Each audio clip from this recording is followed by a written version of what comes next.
Assalamualaikum warahmatullahi wabarakatuh. Innal hamdalillah nahmaduhu wa nasta'inuhu wa nastaghfiruh wa na'udzu billahi minasy syururi anfusina wa min sayyiati a'malina. May yahdihillahu fala mudilla lahu wa may yudlil fala hadiya lahu. Asyhadu an la ilaha illallah wahdahu la syarikalah wa asyhadu anna Muhammadan abduhu wa rasuluh. Allahumma sholli ala Muhammad wa ala alihi wa ashabihi wa man tabi'ahum bi ihsanin ila yaumil ba'd. Para ayah, para bunda yang dirahmati Allah Subhanahu wa taala, kita lanjutkan kembali setelah 2 pertemuan libur. Kita akan mulai dari satu amalan yang luar biasa, yaitu sholawat. Ketika Allah memerintahkan, kemudian dalam sholat kita juga ada sholawat. Sebenarnya kalau itu direnungkan, ada satu pelajaran besar yang bisa kita ambil untuk keluarga kita. Ketika ada satu teks redaksi, Allahumma sholli ala Muhammad wa ala ali Muhammad kama shallaita ala Ibrahim innaka Hamidum Majid. Allahumma barik ala Muhammad wa ala ali Muhammad kama barakta ala Ibrahim kama barakta ala ali Ibrahim fil alamin innaka Hamidum Majid. Ya Allah, berilah kasih sayang kepada Nabi Muhammad SAW dan keluarganya, sebagaimana Engkau memberi kasih sayangmu kepada Nabi Ibrahim dan keluarganya. Berkahilah pada Nabi Muhammad SAW dan keluarganya, sebagaimana Engkau memberkahi Nabi Ibrahim dan keluarganya di antara makhluk-makhlukmu. Sesungguhnya Engkau maha terpuji dan maha mulia. Ya, hadis riwayat Muslim, At-Tirmidzi, An-Nasa'i, Muhibban. Kita sering membaca sholawat seperti ini. Setiap musim selalu mengerjakan sholat mesti membaca sholawat.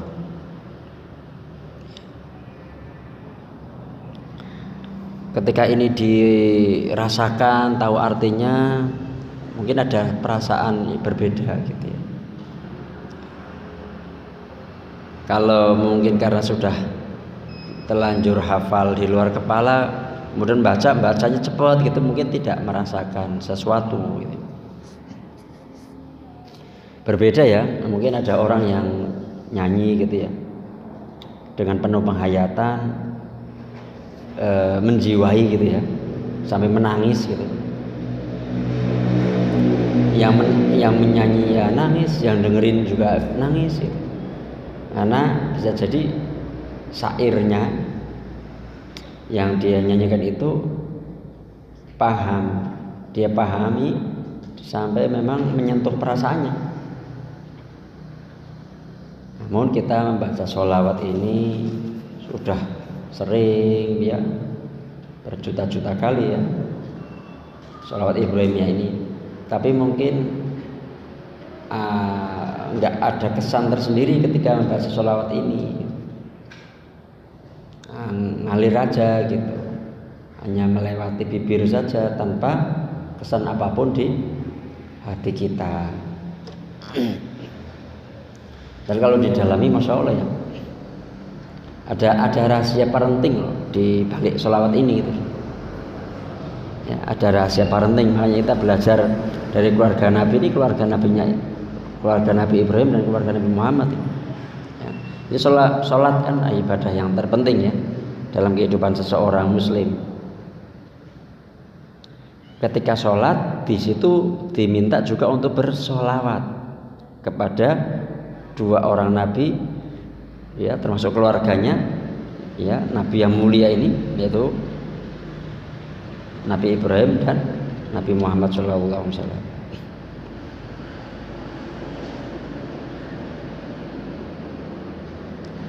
Jadi ini dasarnya gini nih,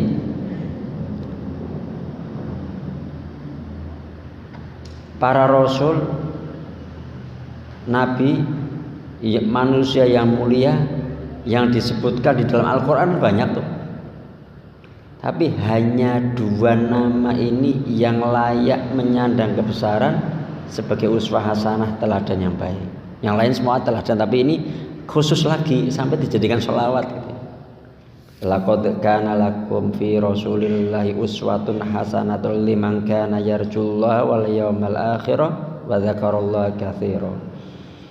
Sesungguhnya telah ada pada diri Rasul suri tauladan yang baik bagimu, yaitu bagi orang-orang yang mengharap rahmat Allah dan kedatangan hari kiamat, dan dia banyak menyebut Allah. Surat Al-Ahzab 21. Ini dilekatkannya Rasul ini adalah untuk Nabi Muhammad SAW. Ada surat lain di surat Al-Mumtahanah, qad kanat lakum uswatun hasanatun fi Ibrahim walladzina ma'ahu id qalu liqaumihi inna bura'u minkum wa mimma ta'buduna min dunillahi kafarna bikum wa bada bainana wa bainakumul adawatu wal baghdha'u abadan hatta tu'minu billahi wahdahu illa qala Ibrahim li abihi la astaghfiranna laka wa ma amliku laka minallahi min syai' Rabbana 'alaika tawakkalna wa ilaika anabna wa ilaikal masir. Sesungguhnya telah ada suri tauladan yang baik bagimu pada Ibrahim. Ini disebutkan. Langsung sebutkan begitu sama Allah ya. Surat Al-Ahzab ada, surat Al-Mumtahanah ada. Dan orang-orang yang bersama dengan Ibrahim, ketika mereka berkata kepada kaum mereka, sesungguhnya kami berlepas diri dari kamu, dari menyembah berhala, beribadah ya, menyembah selain Allah. Kami ingkari kekafiranmu dan telah nyata antara kami dan kamu permusuhan dan kebencian buat selama-lamanya sampai kamu beriman kepada Allah saja.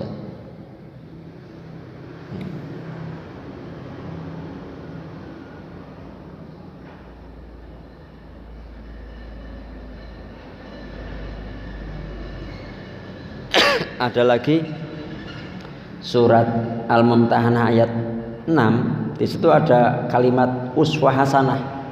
Tapi itu bukan untuk nabi lain, tapi ini menguatkan Nabi Ibrahim. Ya. Jadi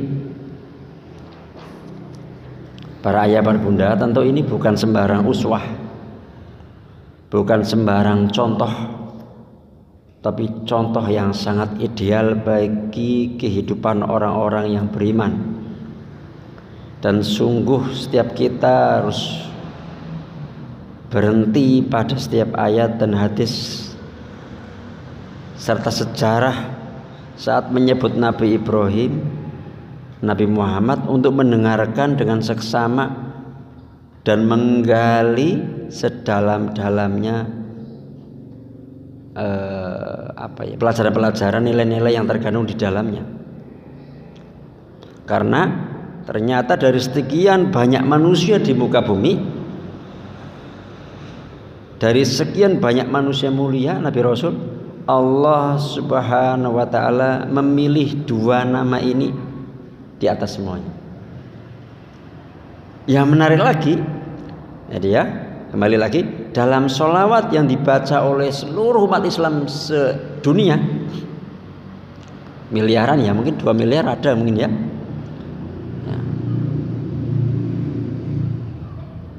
Tak hanya mencantumkan 2 nama Nabi Muhammad, tapi juga untuk keluarga keduanya. Ya. Ada keunikan tersendiri kan kalau oh iya ya, kenapa hampir nabi-nabi banyak ya, semuanya menjadi istimewa gitu, manusia yang istimewa luar biasa gitu ya. Tapi Allah milihnya Nabi Ibrahim dan Nabi Muhammad untuk sholawat.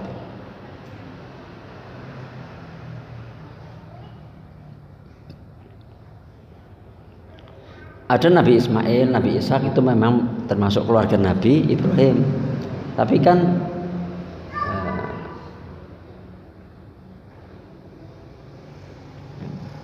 ada yang tidak Nabi, ya istrinya Nabi Ibrahim, ada Hajar, ya ada Sarah. Ya. Setelah Rasulullah SAW itu wafat, tidak ada lagi Nabi dan Rasul, maka seluruh keluarga beliau tidak mungkin ada yang menjadi Rasul sebagaimana Nabi Ibrahim. Itu artinya kita sedang dihadapkan pada dua keluarga besar yang sangat istimewa. Yang satu memang menurunkan Nabi, yang satu enggak menurunkan Nabi, tapi tetap sebutkan wah ya kan Nabi Muhammad dan keluarganya ketika bersolawat. Ya, Allahumma sholli ala Muhammad wa ala ali Muhammad, artinya keluarganya. Walaupun mereka enggak Nabi, anak-anaknya enggak Nabi.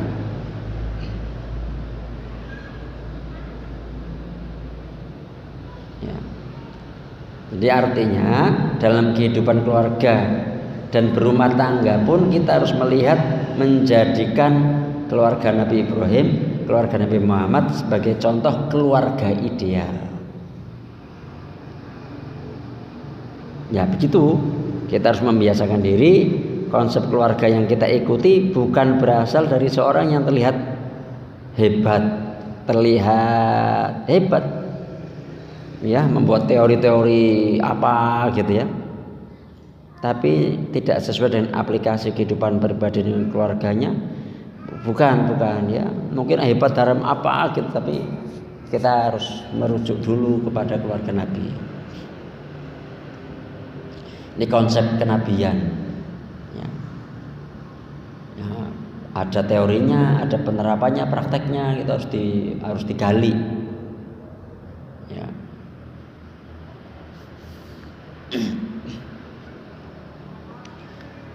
Sangat menarik ketika kita melihat ya dua model keluarga yang mulia ini. Ya, Nabi Ibrahim alaihissalam adalah bapaknya para nabi, yang dari beliau lahir nabi-nabi mulia, termasuk nanti Rasulullah SAW itu termasuk dari jalur keturunan Nabi Ibrahim. Nabi Ibrahim memiliki putra laki-laki yaitu Ismail dan Ishak, dua-duanya jadi nabi. Sementara dari Rasulullah Muhammad SAW lahir 7 anak, 3 putra dan 4 putri. Tapi 3 putra Rasulullah meninggal saat usia masih kecil, sementara kesemua putrinya tumbuh dewasa hingga berumah tangga. Jadi kita bisa melihat tuh, oh Nabi Ibrahim itu lebih fokus mendidik anak laki-laki, terus Rasulullah mendidik anak perempuan, juga bisa jadi seperti itu pelajarannya. Hingga ketika kita menggabungkan ini, gabung dua keluarga ini, gabungan ya, saling melengkapi ya, belajar mendidik anak laki-laki, belajar mendidik anak-anak perempuan,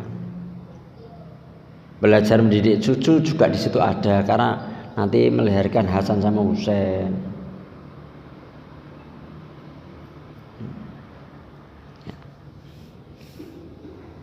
Sekarang kita akan merinci sedikit tentang Nabi Ibrahim ya.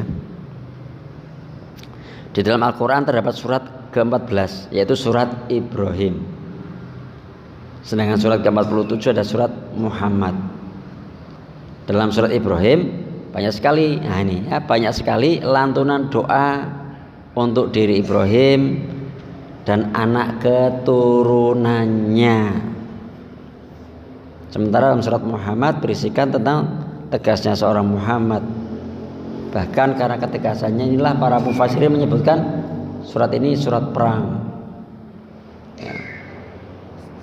Nah sekarang kita akan coba doa-doa Nabi Ibrahim ya.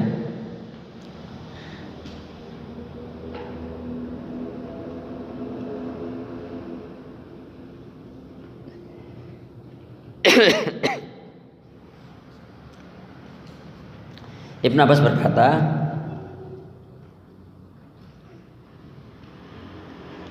ya, Nabi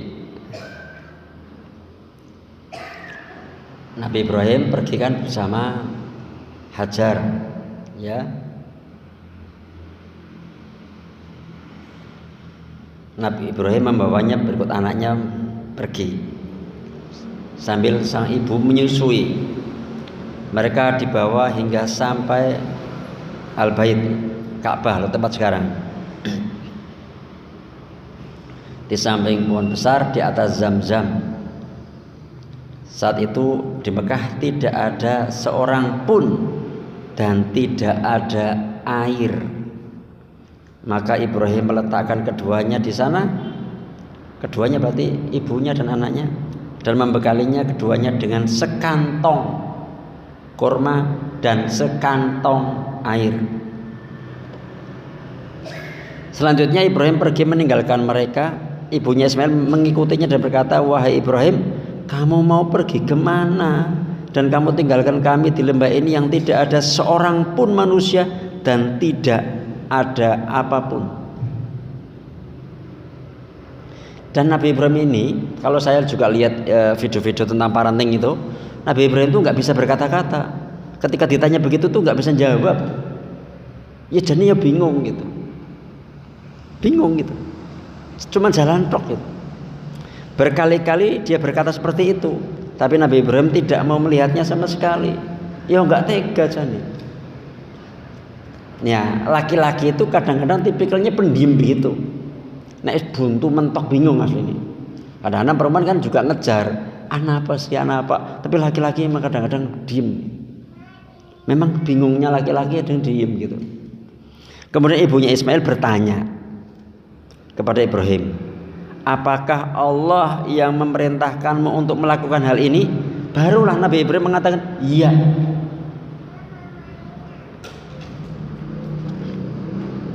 Ibunya Ismail berkata, "Kalau begitu Allah tidak akan menyia-nyiakan kami."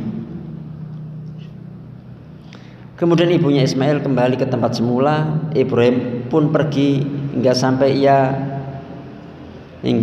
saat ia sampai di Saniyah Al-Wada dan tidak ada seorang pun melihatnya. Dia menghadapkan wajahnya ke arah Ka'bah, kemudian berdoa dengan doa sambil mengangkat tangannya, "Ya Rabb, aku meletakkan keturunanku di lembah yang tidak ada seorang pun, tidak ada satu pun pohon di samping rumahmu yang mulia."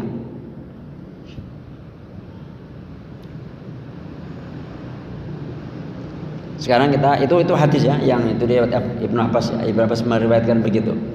Sekarang kita coba buka doanya. Doa Nabi Ibrahim ini kekuatan doanya orang soleh. Ya, ketika jarang gitu tuh harusnya kuat dengan doa. Wa qala Ibrahimu rabbij'al hadzal balada amina wajnubni wa baniya an na'budal asnam. Surat Ibrahim ayat 35. Surat Ibrahim itu bisa dibuka untuk para ayah bunda. Dibuka ini doa-doanya luar biasa. Dan ingatlah ketika Ibrahim berkata, "Ya Tuhanku, jadikanlah negeri ini Mekah negeri yang aman, dan jauhkanlah aku beserta anak cucuku dari menyembah berhala-berhala."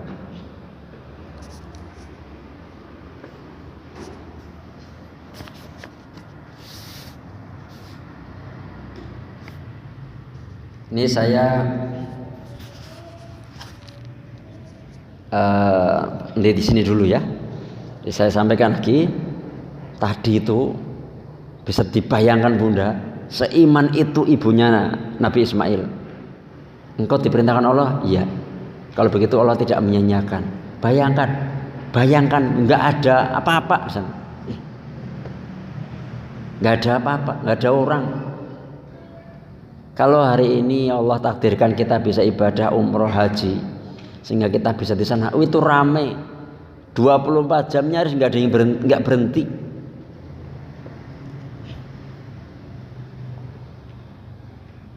Sudah rame. Itu pun kalau perjalanan dari Madinah ke Mekah, kalau dulu kan dari Mekah ya ke Madinah gitu ya. Nah saya kan kebalik tuh, kemarin kan dari Madinah ke Mekah gitu. Itu misalnya naik bis, ada yang sekarang naik kereta cepat gitu ya. Kemarin saya naik bis tuh. Naik bis itu sepanjang perjalanan itu tandus itu. Nyaris nggak ada hijau-hijau kayak Indonesia begini nih, nggak ada. Dan sekarang sudah pakai bis saya. Selisihnya sekitar 5 5 jaman apa ya, 5 jam. Dulu Rasulullah sekitar mungkin 5 harian atau berapa, harus ngumpet-ngumpet gitu ya, jalannya harus terjal-terjal. Itu saya naik bis AC gitu, ya Allah, kalau ingat perjalanan itu, ya Allah gitu ya. Perjuangan kita itu untuk meneruskan dakwah ini itu harus semangat gitu. Semangat ngaji, semangat bikin pengajian gitu. Apa sih yang pengorbanan kita? Sementara Rasulullah itu berhari-hari itu pun dikejar gitu ya. Kadang kalau sampai belajar sirahnya kan, di gunung itulah Rasul bersama Abu Bakar gitu, kemarin diterangkan begitu kan, Jabal Sur itu kan, masuk ke sana gitu misalnya gitu. Karena dikejar-kejar gitu. Oke, sekarang kembali lagi. Nah itu Nabi Ibrahim itu meninggalkan istri sama anaknya tuh, ninggalin tadi tuh sekantong korma, sekantong air. Terus nggak ada orang apa-apa gitu. Kebayang nggak kalau bunda ditinggalin suaminya begitu gitu ya. Nah, ini sebelum saya kesini, ini suami saya udah nggak kerja begini karena saya dagang begini, akhirnya suami saya begini. Apa yang harus saya lakukan? Saat malah kemarin mau pisah aja. Baru sebelum saya kesini ada WA. Nah sebelum saya mau buka kalimat ini ada yang WA lagi, tapi belum saya buka karena saat minta izin sharing gitu, konsultasi ibu-ibu gitu. Ini ditinggalkan begitu, tapi Allah tidak akan menyia-nyiakan. Wah, seiman itu. Nah, saya akan sedikit belajar tentang keluarga Nabi Ibrahim lagi. Belum doanya Nabi Ibrahim nih. Belum doanya Nabi Ibrahim. Belum saya buka tentang doanya nih ya. Tapi tentang bundanya Nabi Ibrahim dulu. Yang di situ tidak ada apa-apa, akhirnya kan habis airnya. Ya, kemudian larilah dari sofa ke Marwa, Marwa ke sofa, sofa ke Marwa. Kalau kita ada istilah fata morgana yang kadang kita lihat di jalan itu, kalau dari jauh ketika ada matahari begini seakan-akan melihat air. Barangkali itu buku yang dilihat oleh bundanya Nabi Ismail. Ada air tuh, kejar ternyata nggak ada. Ini fata morgana namanya kan. Sampai buat 7 kali. Nah saat saya lihat videonya Ustadz Firanda itu sudah maksimal itu. Kalau sudah melebihi itu barangkali Nabi Ismail meninggal. Tapi 7 sudah mentok, sudah kayak gitu, sudah berusaha lari dan sebagainya, sudah berusaha nyari dan sebagainya sampai 7 kali, akhirnya zam-zamnya dikeluarkan oleh Allah SWT di dekat kakinya Nabi Ismail. Zam, kumpul gitu istilah gitu ya. Pelajarannya apa bunda? Ini untuk bunda dan untuk seluruh ayah juga. Saya membahasakan itu sa'ilah karena kita tidak tahu zam-zamnya di mana. Karena tempat sa'i itu sofa marwa, zam-zamnya tidak di situ. Zam-zamnya itu tidak di situ. Jadi ketika kita ikhtiar itu tidak harus berbanding lurus. Saya ikhtiar misalnya di sekolah akil balik, saya sa'i itu. Ternyata zam-zamnya tidak dari sekolah akil balik. Dari mana saja rezekinya, dari yang lain-lain. Begitu. Saya jualan apa? Ada orang kerja memang kerja tuh. Sa'inya di situ. Tapi bisa jadi dia dapat proyek yang lain begitu. Jadi berkeringatlah karena kita tidak tahu rezeki kita di mana. Bergerak.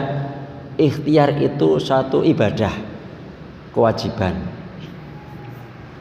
Pernah terjadi untuk kalau ini dialog iman seperti ini juga bagus ya untuk orang tua ke anaknya. Karena saya jualan online kadang-kadang gitu kan, terus anak saya akhirnya kan tak libatkan ya packing, kemudian tak libatkan ke bawah ke ekspedisi, akhirnya muncul aku mau jualan lah gitu. Tidak saya tanggapin gitu. Udah minta lagi, terus istri saya ngingetin, Mas itu udah minta lagi, nanti keinginan untuk entrepreneurnya hilang loh gitu. Ya udah kita musyawarah, mau jualan apa Kak? Jualan ini. Istri saya nimpalin, jangan yang kulaan, coba yang bikin sendiri. Jadi kamu merasakan tuh produksi sendiri, kamu gelar lapak dan sebagainya.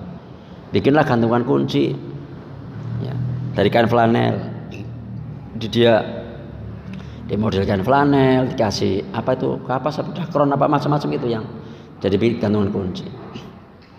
Pada subuh gelar lapal di alun-alun. Kalau di sini di Gor, kalau di Tegal dulu di alun-alun Selawi. Gelar lapal pada subuh. Dialog tuh anak saya, Bi kok belum ada yang beli ya? Kenapa kalau Abi jualan posting kemudian ada yang beli ya Bi? Saya sampaikan, ini pelajaran untuk keimanan juga, yang ngajarkan keimanan ke anak-anak itu. Nak, tugasmu itu jualan. Rezeki tidak harus dari sini, sebagaimana ibundanya Nabi Ismail, Sa'i. Nah, alhamdulillah teori yang saya sampaikan itu berwujud praktek, karena ada orang yang kita kenal terus kita panggil gitu.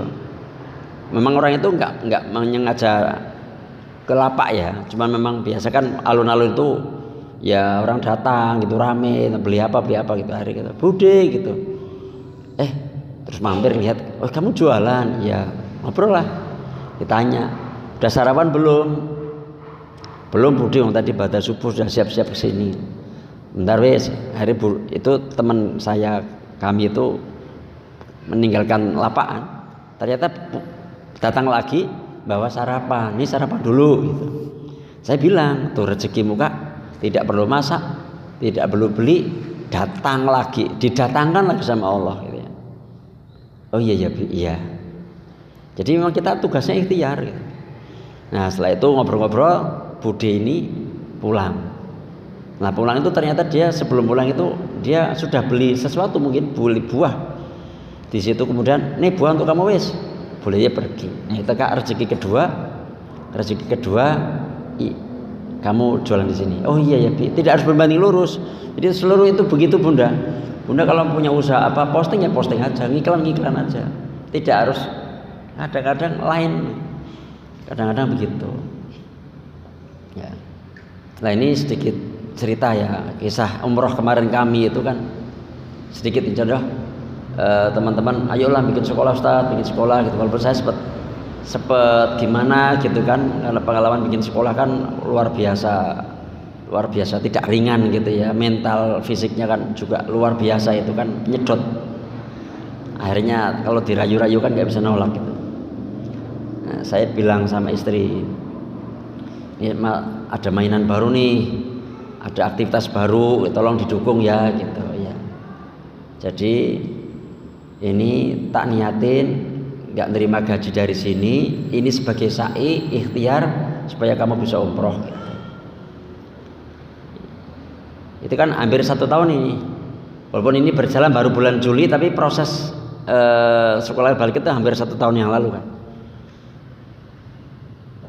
Dan ternyata istri saya itu kemarin itu dapat hadiah umroh dari seseorang yang bukan dari yayasan, tapi dari orang luar kota gitu, malah telepon gitu, karena dia mengumrohkan mertuanya, terus tanya istri, bapak udah umroh belum, tak bayari sekalian gitu.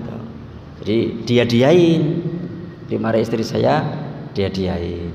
Karena saya harus nemenin karena dia mahram, jadi saya ikut gitu. Jadi itu sa'i aja Bunda. Jadi ayah Bunda pokoknya kalau ikhtiar keluar, ikhtiar cari gitu. Sungguh-sungguh totalitas gitu. Kita belajar dari keluarga Nabi Ibrahim, ya dari bundanya Nabi Ismail yang yakin bahwa Allah tidak menyanyiakan. Itu keyakinan itu ada, kuat. Ketika Nabi Ibrahim itu sedang menjalankan perintah Allah, ya, menjalankan perintah Allah. Dan ternyata betul, nggak disia-siakan. Buah zam-zamnya keluar dan sebagainya. Nah sampai akhirnya Nabi Ibrahim pun ini sekali lagi kembali lagi ini ke doa. Dan ingatlah ketika Ibrahim berkata, ya Tuhanku, jadikanlah negeri ini Mekah negeri yang aman. Ya. Jauhkanlah anak beserta aku beserta anak cucuku dari menyembah berhala-berhala. Ibrahim mengajarkan kepada kita tentang pentingnya menghindarkan anak keturunan dari kemusyrikan. Ini penting berarti ayah bunda mengajarkan tauhid, iman, jangan bermain-main dengan kemusyrikan, sekaligus menjadi pekerjaan rumah pertama dan utama bagi setiap orang tua untuk membersihkan keluarga dari kemusyrikan.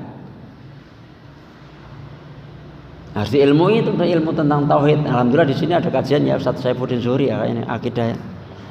diilmui betul. Jangan sampai ada kemusyrikan,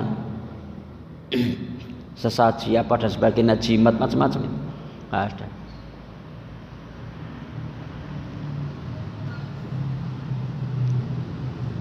Mendoakan itu aman itu kan. Tanah haram itu tuh aman, itu nggak boleh orang non-muslim masuk dan sebagainya gitu. Walaupun mungkin tetap ada satu kriminal dikit-dikit ya ada, tapi secara umum wah tanah Madinah, Mekah itu negeri aman itu.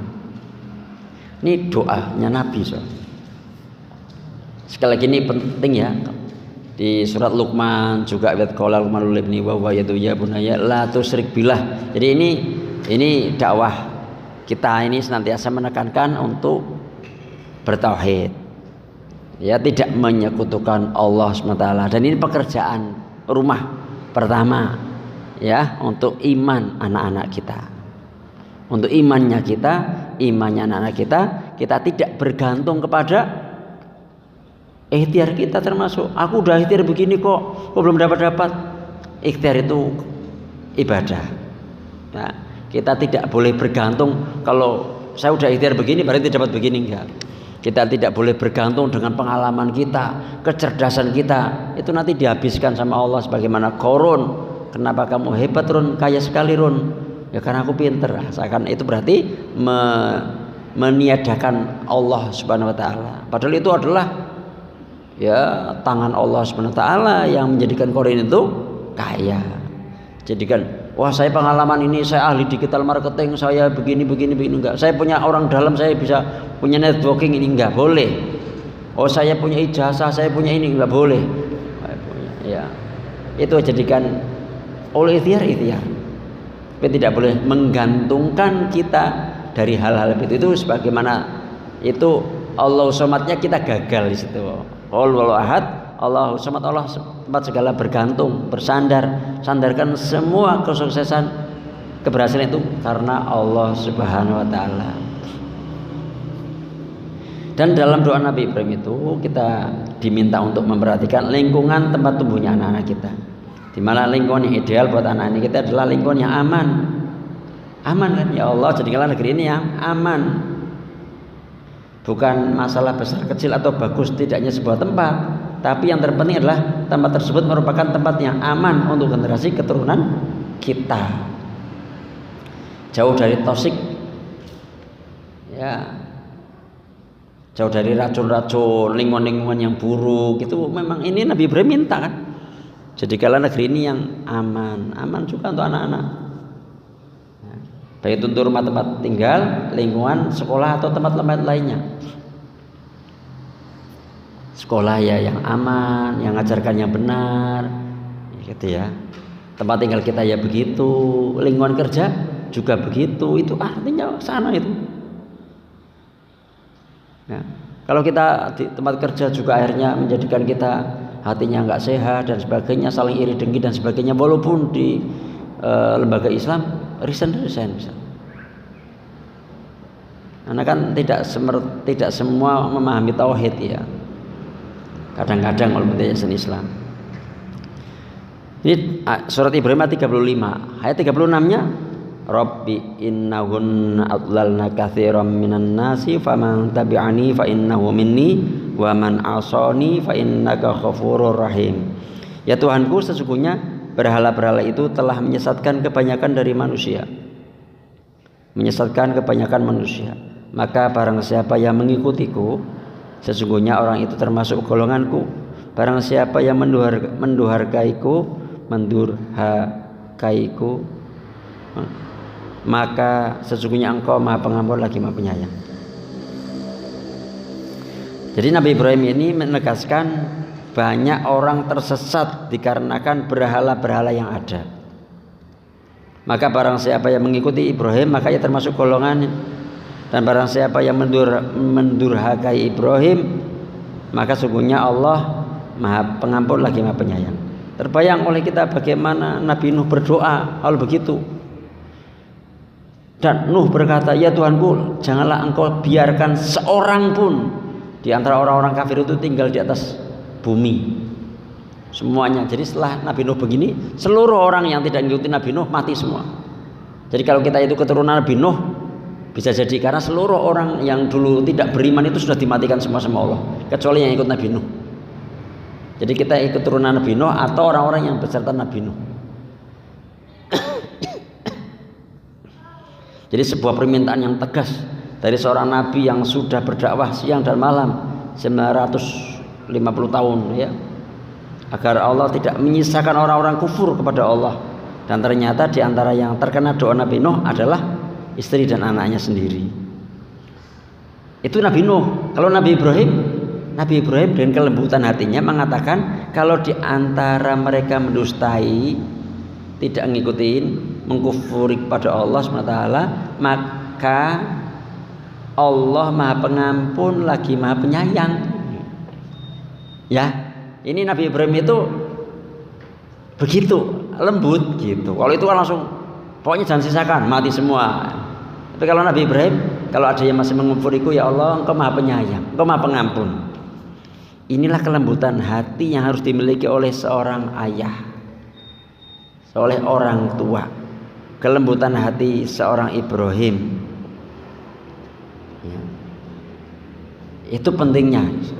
Ternyata mintanya Engkau Maha Pengampun, Penyayang. Termasuk Rasulullah ya, termasuk Rasulullah ketika ditawari oleh malaikat penjaga gunung, ya Rasulullah, aku malaikat penjaga gunung, diperintahkan oleh Allah untuk mengikutimu. Kalau Engkau memerintahkan aku menutup orang-orang ini dengan gunung ini, akan saya tutup. Nabi Rasul mengatakan, saya masih berharap anak keturunannya. Nah, ternyata ada gunung di Banjarnegara yang Lagetan ya, yang Ustadz Abdul Husain juga menceritakan kisahnya.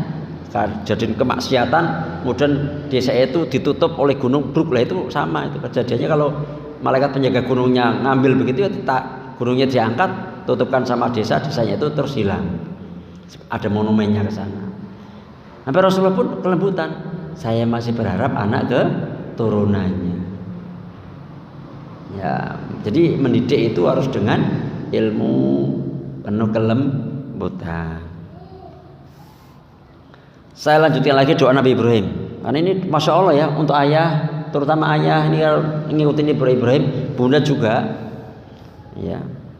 Rabbana inni askantu min dzurriyyati biwadin ghairi dzi zar'in 'inda baitikal muharram. Rabbana liyuqimus shalah waj'al af'idatan minan nasi tahwi ilaihim warzuqhum minats tsamarati la'allahum yashkurun. Ya Tuhan kami, sesungguhnya aku telah menempatkan sebagian keturunanku di lembah yang tidak mempunyai tanam-tanaman di dekat rumah Engkau, Baitullah. Ya Tuhan kami, yang demikian itu agar mereka mendirikan sholat, maka jadikanlah hati sebagian manusia cenderung kepada mereka dan beri rizkilah mereka dari buah-buahan. Mudah-mudahan mereka bersyukur. Wah, ini doa yang luar biasa dalam nih, doa yang sangat luar biasa. Dari doa ini Allah pun ingin mengajarkan kepada kita tentang pendidikan terhadap keluarga. Bagaimana Nabi Ibrahim memilihkan tempat buat istri dan anaknya. Satu, pertama itu di sebuah lembah yang tandus, tidak ada pepohonan dan tumbuhan di sana. Tetapi yang istimewa bahwa tempat itu dekat rumah Allah yang mulia. Mungkin lingkungannya biasa saja, tapi sementing dekat dengan rumah Allah. Ini poinnya. Mungkin lingkungannya bagus, indah begitu, tapi jauh dari dunia pendidikan, dari masjid, dari itu, ya itu nanti nggak bagus. Ya, dekat Ka'bah ya, yang pada saat itu pun belum tampak bangunannya memang saat itu. Tujuannya adalah agar keluarganya menjadi orang-orang yang senantiasa menegakkan sholat. Beginilah senantiasa semestinya kita semua dalam memilih tempat tinggal untuk keluarga kita. Tidak hanya melihat fisik ya, fasilitas fisik yang dapat dinikmati oleh keluarga. Oh, dekat dengan perkotaan, dekat dengan rumah sakit, dekat dengan perguruan tinggi, dekat dengan masjid apa enggak?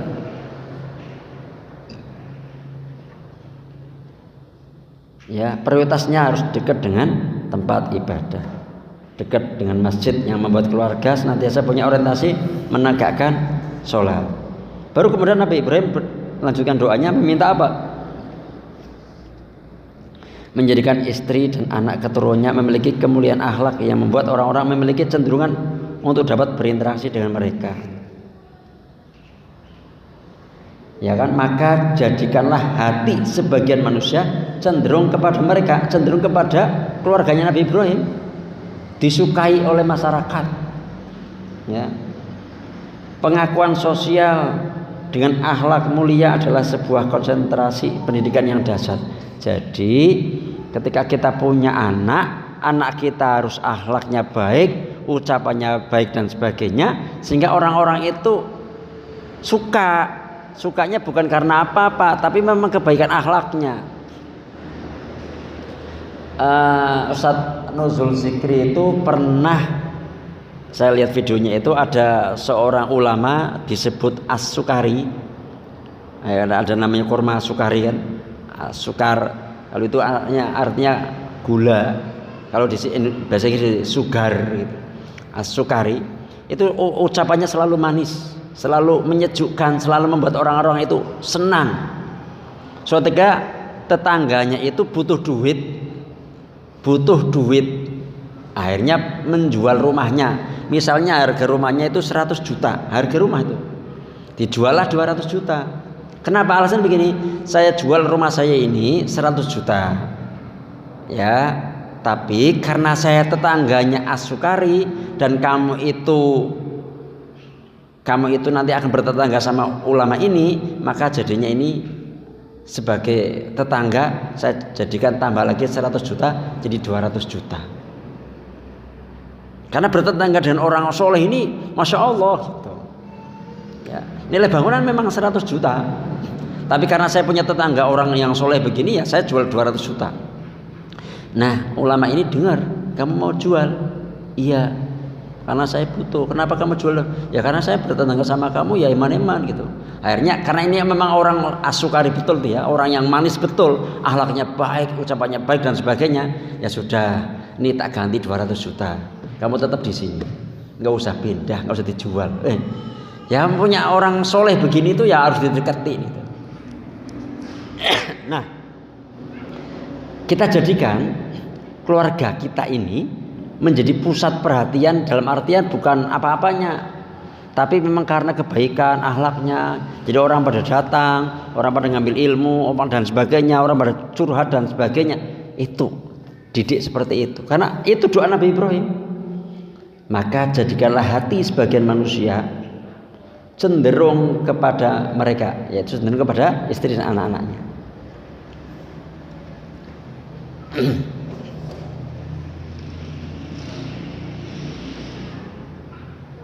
Itu Nabi Ibrahim sampai berdoa begitu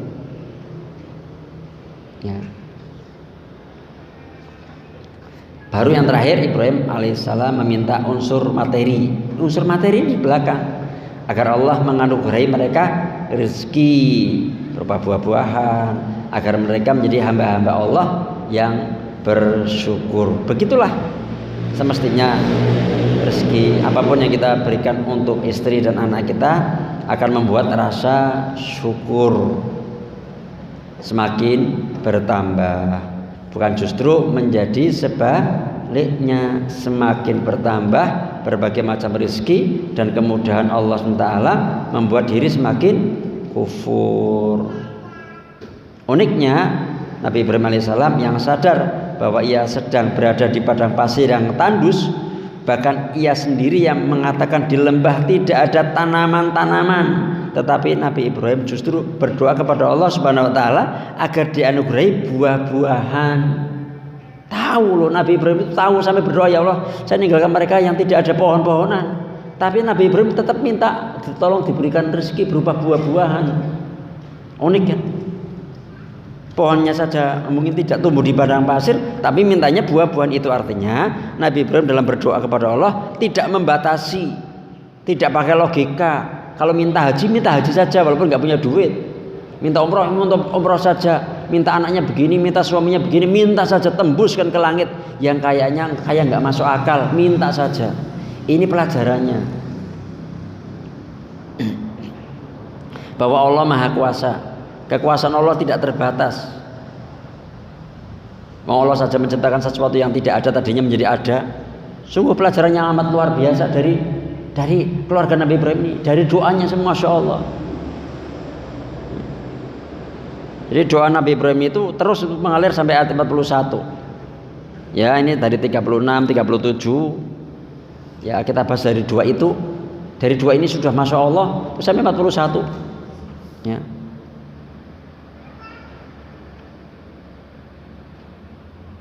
Kita bisa ambil pelajaran-pelajaran berikutnya lagi.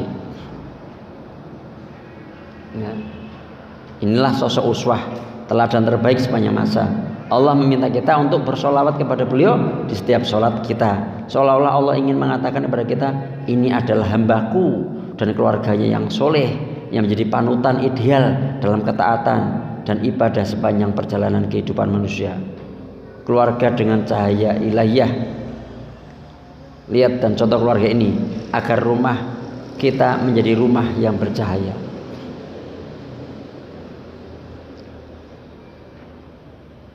Dan sana ada buah-buahan. Kalau apalagi kalau tahu sempat ke Taif gitu ya, tempatnya itu lebih subur ya. Kalau di Taif itu sempat ya umroh yang kemarin tuh, yang sebelumnya itu gerimis saya pas di Taif itu. Pas kemarin memang nggak ke Taif. Jadi ini minta ya, pokoknya ayah bunda, kalau kau mungkin suami kita bagaimana, anak-anak kita bagaimana, ekonomi kita bagaimana, tembuskan saja, tembuskan ke langit ya, minta di sepertiga malam, di waktu-waktu mustajab ya, pada saat safar, pada saat hujan apa gitu ya, minta aja. Yang kayak nggak masuk akal, mintakan saja. Jangan ya Allah aku minta uang 1 miliar, aku kudu ngode apa ya, nggak usah, tembuskan saja. Ini luar biasa. Udah jelas-jelas nggak ada pohon di situ, minta buah-buahan. Nyatanya buah-buahan juga sana berlimpah juga, ya, berlimpah juga.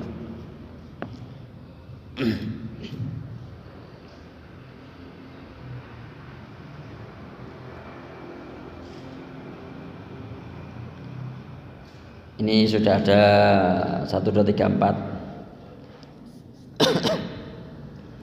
pertanyaan.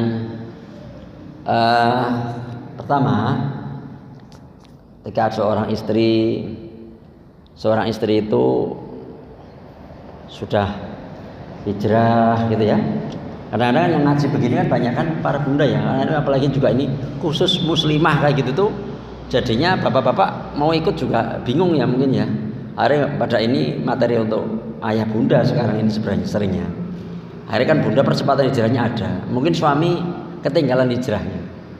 Secara psikologi aslinya suami itu merasa minder. Sehingga ketika nanti istrinya mungkin nge-share sesuatu di grup keluarga atau di wapri gitu ya, itu merasa terusik gitu, merasa terusik dan akhirnya malah marah gitu. Kalau mendapati seorang suami yang ketika mungkin di share itu malah kayaknya nggak nyaman, karena secara psikologi aslinya dia mengakui, aku kok kurang ya sebagai suami begini gitu, istri saya percepatan hijrahnya luar biasa misalnya gitu. Akhirnya jadinya dia egonya itu kuat, jadinya malah marah, akhirnya nggak mau dilampaui sebenarnya, sehingga mungkin akhirnya marah dan sebagainya. Jadi kalau sudah kondisi seperti ini, panjatkan doa. Nah, ngaji ini jadikan wasilah ngaji, jadikan wasilah kita baca Quran, jadikanlah kita wasilah sholat 40 rakaat ya, setiap harinya 40 rakaat dikejar gitu ya. Itu jadikan, ya Allah aku melakukan seperti ini, ya Allah berikanlah hidayah untuk suamiku misalnya ya, berikanlah hidayah untuk anak-anakku gitu. Saya melakukan ini gitu. Yang tadi saya lesankan ya, saya di sekolah balik taniatin, saya nggak mau terima gaji, bismillah ya supaya Umi bisa umroh. Ternyata itu didengar gitu, diaminkan kan, dan akhirnya dapat hadiah umroh gitu. Lakukan ya Allah berikan hidayah terus itu. Karena kalau nanti di share lagi nanti makruh bahasanya kita ya, nggak cocok gitu ya. Memang perlu sih, cuman mungkin jangan sering misalnya gitu ya, atau pas lagi ngobrol lebih santai atau gimana gitu. Tapi doa ini dipanjatkan, dan amal-amal soleh kita, ketaatan kita, perhatian kita kepada suami, pada anak-anak gitu ya, dikuatkan. Wallahualam. Terus berikutnya,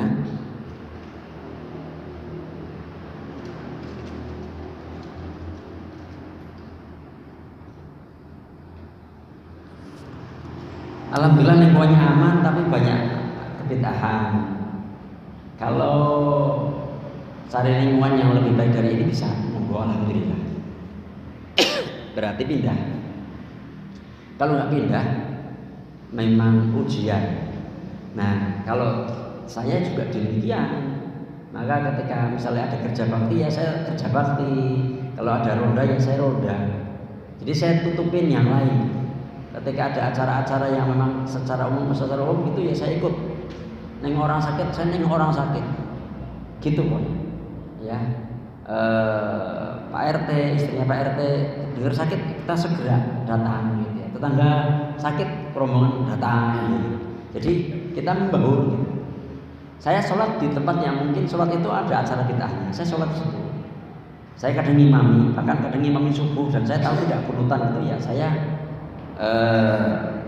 saya ngimami aja gitu. Alhamdulillah, karena mungkin nggak ada orang barangkali ya. Jadi kalau yang nggak ada imam tetapnya, kadang saya diminta maju gitu. Tapi saya memang ya di situ saya sholat ya, saya adzan. Yang saya sholat di belakang mereka kan oh iya juga sholatnya gelem ning burine aku gitu kan. Itu yang saya lakukan. Memang sedikit aneh ya. Ya innal Islam bada khoriban wa sayaudu khoriban kama bada fatuba lil ghuraba. Sesungguhnya Islam itu akan datang dalam keadaan asing dan akan kembali asing sebagaimana awalnya. Maka beruntunglah orang-orang yang kembali asing. Dan anehnya kemarin itu saya tadi lihat ya, kemarin dan tadi itu saya lihat ada orang-orang Indonesia ini agak sedikit malu gitu ya. Di acara umroh kemarin itu kan ini pas 12 Rabiul Awal kemarin ya istilahnya. Padahal itu kan kesepakatan ulama itulah hari meninggalnya Rasulullah itu. Kalau hari kelahiran Nabi itu yang saya dapat malah 9 Rabiul Awal. Yang agak kuat itu 9 Rabiul Awal gitu ya. Kalau meninggalnya Rasul itu memang 12 Rabiul Awal, itu agak sepakat tuh ulama itu. Tapi di sana ada acara kayak Maulid dan itu acara apa gitu yang saya lihat itu orang tadi ditangkap sama, dan kemarin itu saya lihat polisinya itu narik kayak yang jadi imam, jadi apa sih pemimpinnya itu yang ditangkap gitu. Nah apalagi itu aja pede orang yang di lingkungan Saudi yang tidak merayakan, mereka pede merayakan. Nah, yang keliru itu pede merayakan. Nah kita kalau yang dengan sunnah ini tahu ini benar, pede aja, pede. Tapi tidak untuk yang dakwah-dakwah dulu gitu ya. Istilahnya yang dakwahnya kita tidak mengikuti mereka, tidak melakukan itu, diam gitu aja. Jadi saya kalau misalnya diundang acara tahlilan ya saya nggak datang. Tapi saya takziah duluan gitu. Saya takziah gitu. Takziah tetap datang ya, ke kuburan macam-macam, nyolati misalnya gitu ya. Tapi acara nanti Pak nanti diundang acara ini 3 hari, saya nggak datang. Ya tapi orang udah paham. Ya lama-lama terus gitu ya, konsisten aja. Wallahu a'lam bishawab.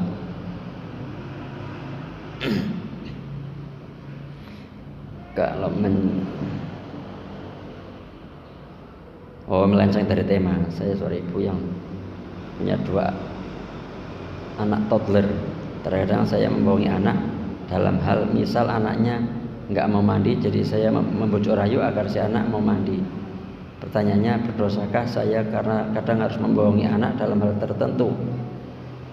Yang saya tahu membohongi yang boleh itu bohongnya suami istri suami gitu. Misalnya enak nggak mas? Enak padahal enggak. Itu untuk membahagiakan, begitu boleh. Kemudian membohongi dalam mendamaikan mas dapat salam dari dia padahal nggak dapat. Itu mas dapat salam dari A dapat salam dari B padahal nggak dapat. Itu untuk mendamaikan. Kalau anak ini tahu, nanti memang anak akan menilai ibunya pembohong gitu. Ya, termasuk berkisah-kisah bohong juga tidak boleh, walaupun itu kisah yang sangat mengharu biru, kisah yang kayak menginspirasi, tapi kalau itu dari cerita bohong tidak dibolehkan. Ya kadang-kadang kan sebagian, mohon maaf ya, yang orang-orang yang dakwah-dakwah itu kadang menggunakan kisah-kisah yang tidak benar gitu ya, sampai Nabi itu datang pada saat acara begini gitu. Nabi itu macam-macam gitu ya. Nah itu nggak boleh kan gitu. Nah, kita nggak boleh dakwah hadis palsu dan sebagainya. Nah, kalau anak nanti ternyata ibu bohong gitu, itu nanti sangat melukai, dan itu nanti anak nggak percaya. Ya, gini ya, kalau menasihati sesuatu prinsipnya apa sih keuntungan anak ketika mandi? Nah, kalau mandi itu seger, sehat, begini, kamu bisa begini gitu. Atau anak misalnya minta apa gitu. Kalau kami kan mandi dulu gitu. Tadi malam anak mau minta main mobil-mobilan, mandi dulu ya, terus makan. Ya kita tunda begitu, terus kita kasihkan. Walau alam ya, diupayakan jangan bohong kalau seperti ini ya. Walau alam bisawab. Dalam posisi terpuruk dan jatuh, apa yang harus kita lakukan agar bisa tetap kuat dan selalu bisa istiqomah dalam amal ibadah?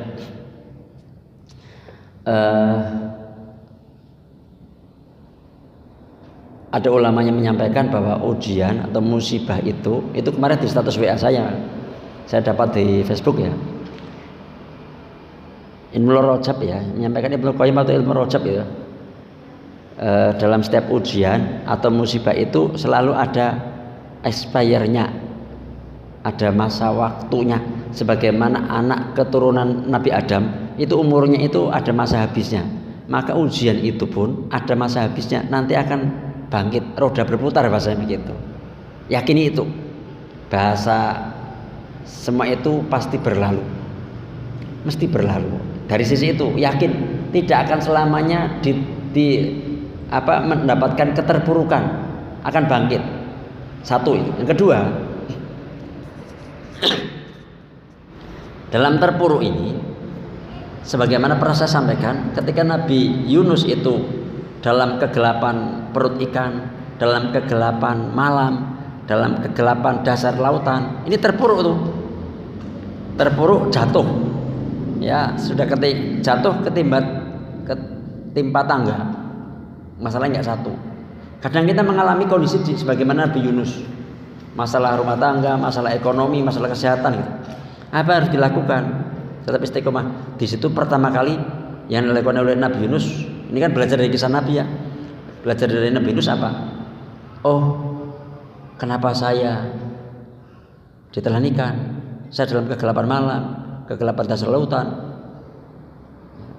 kegelapan perut ikan. Ya, dalam ayatnya kan di dalam kegelapan, gak hanya satu kegelapan. Saya dakwah tidak disambut dan saya marah. Ini salah saya. Kenapa saya marah? Saya kan bukan Tuhan yang memberikan hidayah. Hak hidayah adalah milik Allah. Tugas saya menyampaikan.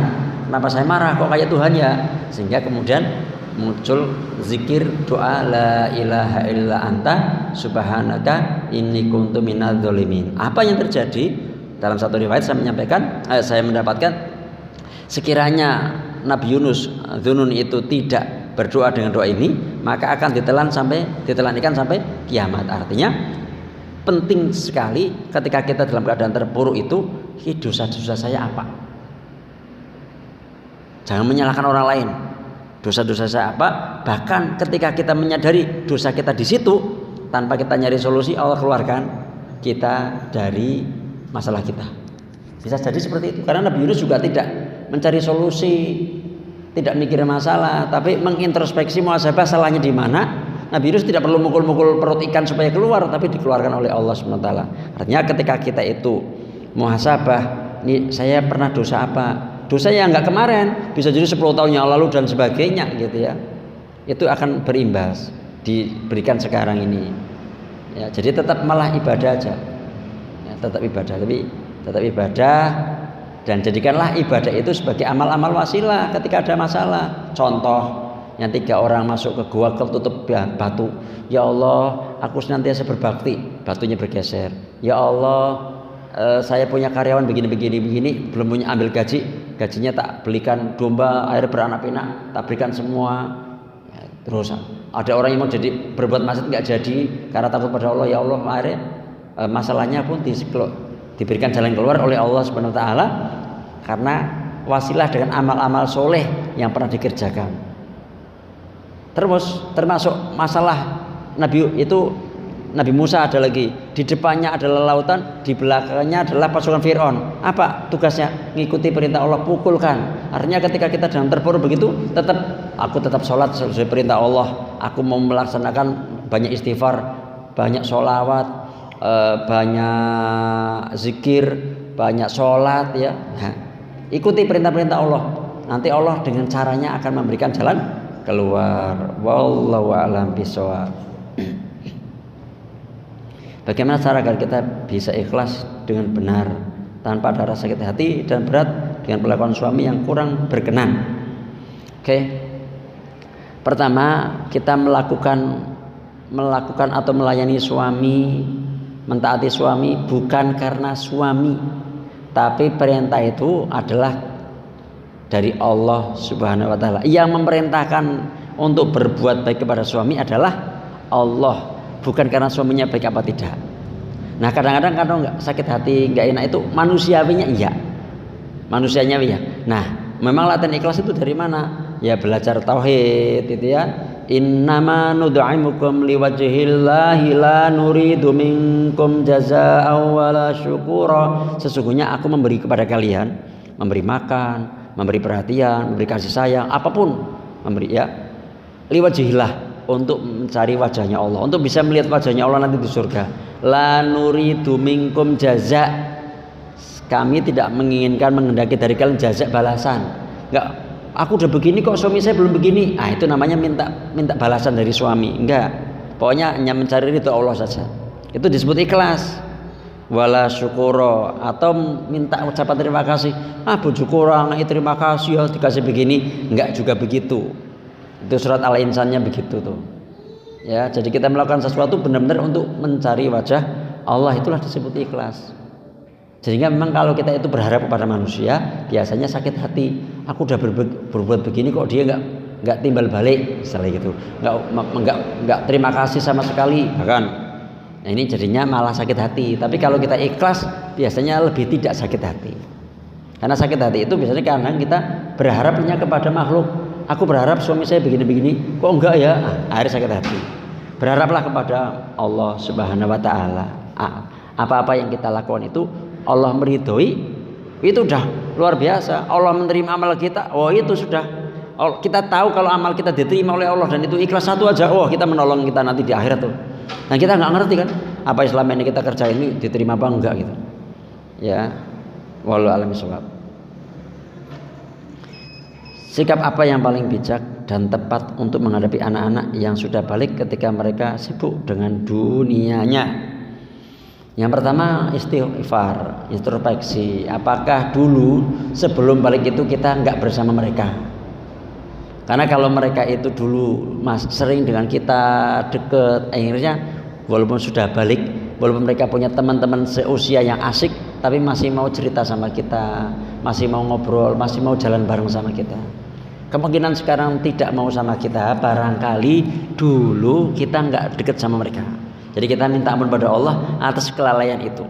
Yang kedua, kita berdoa kepada Allah supaya kita diberi waktu kedekatan sama mereka. Tetap berdoa, ya Allah doakan anak-anak dengan dunianya itu apa-apa itu kita doakan ya supaya dapat hidayah, kesadaran dan sebagainya. Didoakan, terus didoakan terus.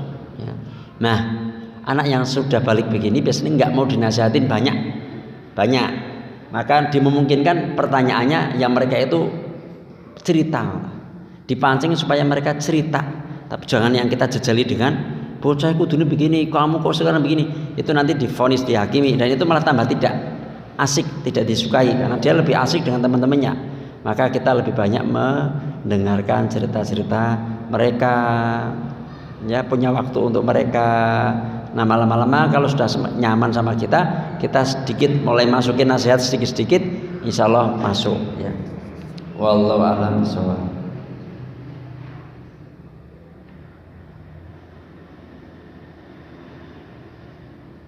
Seperti itu kayaknya ini cukup ya.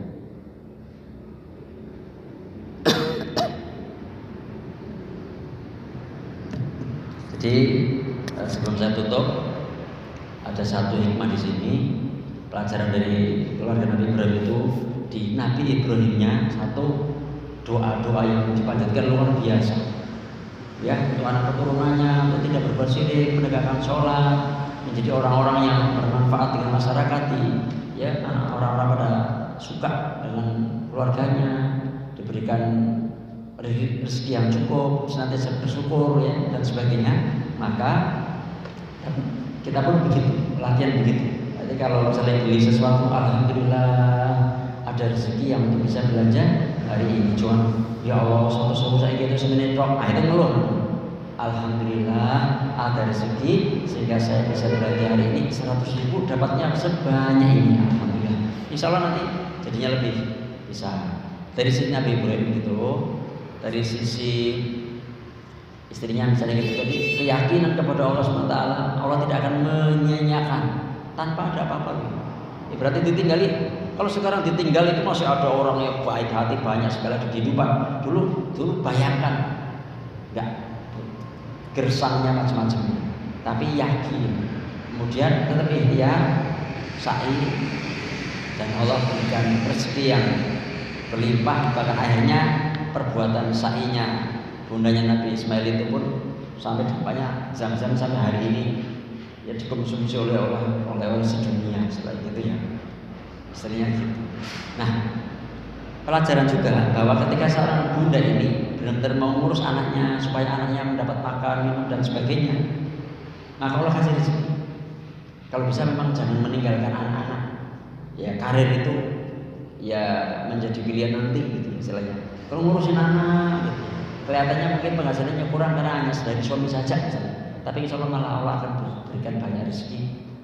Ya, karena kata mau ngurusin anak sebagaimana bundanya Nabi Ismail, ngurusin Nabi Ismail, akhirnya malah dapat Zam-Zam. Wah, itu menjadi, bahkan tempat itu menjadi sebuah tempat yang akhirnya dihuni oleh banyak orang, bermanfaat. Bahkan Zam-Zam itu sampai ke negara-negara mana. Karena ketika pulang haji atau umrah selalu bawa oleh-oleh Zam-Zam.